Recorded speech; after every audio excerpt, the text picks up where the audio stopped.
Nampally court 14 రోజుల remand విధించింది కదా. హైకోర్టులో వాదనలు జరుగుతున్న క్రమంలో ఎందుకని ఆ కోర్టు హైకోర్టు వాదనలు పరిగణలోకి తీసుకోలేదు? పీపీఆర్ చెప్పారు, అంటే ముందు పర్మిషన్ ఏం తీసుకోలేదు, ఫస్ట్ పర్మిషన్ తీసుకుంటే ఏం ప్రాబ్లం లేకపోతున్నా అని చెప్పారు. సో అల్లు అర్జున్ ఏం పర్మిషన్ తీసుకోలేడు. దానివల్ల పర్మిషన్ అంటే ఇందులో మామూలుగా లీగల్గా ఎలాంటి పర్మిషన్ తీసుకోవాలి అంటే ఫస్ట్ పోలీస్ వాళ్ళకి ఇన్ఫార్మ్ చేయాలి, ఏసీపీ అండ్ డీసీపీకి ఇన్ఫార్మ్ చేస్తే దట్స్ ఇన్ టు కన్సిడరేషన్. అతను ఏం తీసుకోలేదు, సో 14 days రిమాండ్ రాశారు. ఓకే, అంటే రిమాండ్ రాయడానికి ఒకవేళ హైకోర్టు కనుక ఇప్పుడు వాదనలు కొనసాగుతున్నాయి, ఏదైతే నిరంజన్ రెడ్డి వాదనలు వినిపిస్తున్నాడు, ఒకవేళ కోర్టు కనుక స్టే ఇస్తే ఈ కేసు ఎలా ఉండబోతుంది? హైకోర్టు కనుక స్టే ఇస్తే కనుక ఇప్పుడు కోర్టు త్రూ స్టే హైకోర్టు ఇంకా ఏం చెప్పలేరు. ఇప్పుడు ఇక్కడున్న ppm already Shahrukh Khan case కోసం చెప్పాడు, ఆయన కూడా 14 days రిమాండ్ ఆమె అప్పటికే రాసేసినారు. ఒకవేళ హైకోర్టు కనుక మధ్యంతర బెయిల్ మంజూరు చేస్తే కనుక జైలు లోపలికి వెళ్లకుండా అల్లు అర్జున్ బయటకు వచ్చే అవకాశం ఉంటుందా? ఉండదు. ఒక 1 week అయితే ఫస్ట్ బెయిల్ మీద ఇంపాసిబుల్, సెకండ్ బెయిల్కి రావచ్చు.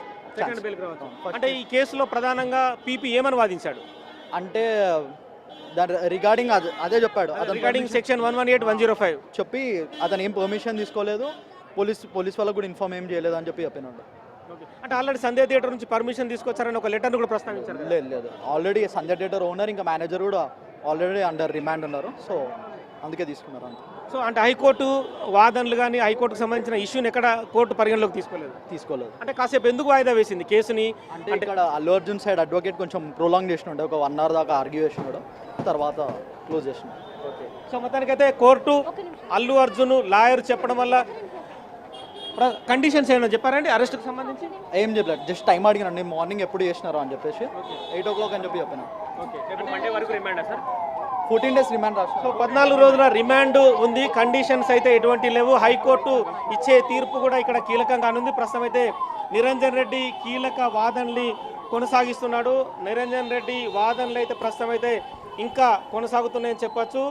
ఎవరు స్వేచ్ఛనైనా ఒకరోజు హరించే అవకాశం లేదు. 41A BNS కింద ఎందుకు సిఆర్పిసి కింద నోటీస్ ఇవ్వలేదు, ఇలాంటి విషయాలన్నీ కూడా ప్రస్తుతం పరిగణలోకి తీసుకోవాలని చెప్పి వాదనలు వినిపిస్తున్నారు. కానీ నాంపల్లి కోర్టు జడ్జి మాత్రం అల్లు అర్జున్కి, Tollywood star, iconic star Allu Arjun మాత్రం 14 రోజుల రిమాండ్ విధించారు. చరిత్రలో మొదటిసారి టాలీవుడ్ హీరో, తెలుగు రాష్ట్రాల్లో ఉన్న హీరో అరెస్ట్ అయి వెళ్తున్న పరిస్థితి ఉండొచ్చు. ఒక పక్క తన మేనమామ డిప్యూటీ సీఎం పవన్ కళ్యాణ్ ఆంధ్రప్రదేశ్లో ఉన్నాడు, మెగాస్టార్ చిరంజీవి తన మేనమామ ఉన్నాడు. కానీ చట్టం ముందు ఎవరు చుట్టాలు కాదని చెప్పి కూడా